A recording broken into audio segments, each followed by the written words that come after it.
Hi అండి, అందరికీ నమస్కారం. నేను విజయ. వెల్కమ్ టు యాత్రా విశేషాలు. అయోధ్యలోని సీతారాములకు మాత కైకేయి గిఫ్ట్గా ఇచ్చిన భవనాన్ని చూద్దాము రండి. రామ జన్మభూమికి దగ్గరలోనే ఉన్నదండి ఈ కనక భవనం. నడుచుకుంటూ వెళ్తే 10 నిమిషాలు టైం పడుతుంది. హనుమాన్ గారి నుంచి అయితే 3-4 నిమిషాల్లోనే వెళ్ళిపోతాము. పక్కనే ఉన్నదండి. మేమైతే హనుమాన్ గారిలో ఆంజనేయ స్వామిని దర్శనం చేసుకొని కనక భవన్కి వచ్చామండి. ఇదిగోండి ఎదురుగా బోర్డు కనిపిస్తుంది. అయోధ్యలో ఉన్న ఈ కనక భవనాన్ని సీతారాముల వివాహం తర్వాత కైకేయి మాత వాళ్ళిద్దరికీ గిఫ్ట్గా ఇచ్చారటండి.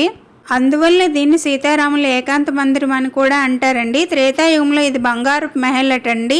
ఇక్కడ బోర్డు కూడా ఉన్నదండి. హిందీ వస్తే చదవండి. ఈ భవనం గురించి డీటెయిల్డ్గా రాసి ఉన్నదండి. ఈ చుట్టుపట్టు వాతావరణం ఆహ్లాదకరంగా చాలా బాగున్నదండి. చిన్న చిన్న చినుకులు పడుతున్నాయి. నేను వీడియో మొత్తం బాగా తీయలేదు. ఈ భవనం ఇప్పుడే ఎంత బాగున్నదంటే త్రేతాయుగంలో ఎంత బాగుండేదో కదండి. ద్వాపర యుగం మొదటి రోజుల్లో శ్రీరాముల వారి జ్ఞాపకార్థము రాముల వారి పెద్ద కుమారుడైన కుశమహారాజు దీనిని పునర్నిర్మాణం చేయించారట.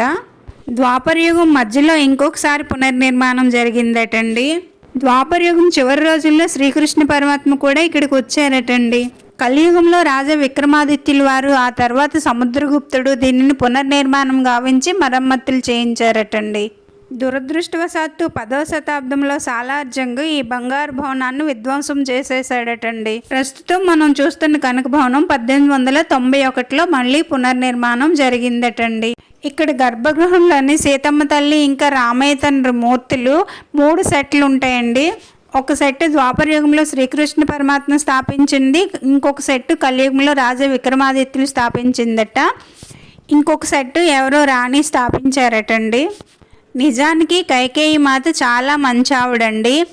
శ్రీరాములు వారు కారణ జన్ములు. అసలు రామావతారం ఎత్తిందే రావణాసురుడిని సంహరించడానికి. అందుకారణం చేతనే సీతారాములు వనవాసంకి వెళ్ళడము, అక్కడ రావణాసురుడు సీతమ్మ తల్లిని తీసుకుపోవడము, శ్రీరాములు వారు రావణాసురుడిని సంహరించడము ఇదంతా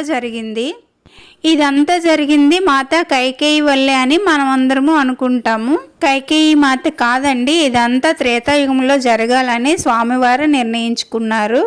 కైకేయి మాత నిమిత్త మాత్రురాలండి. పూర్వజన్మలో ఆవిడికి ఏదో శాపం ఉన్నది. అందుకారణం చేతే ఇలా చేయాల్సి వచ్చింది.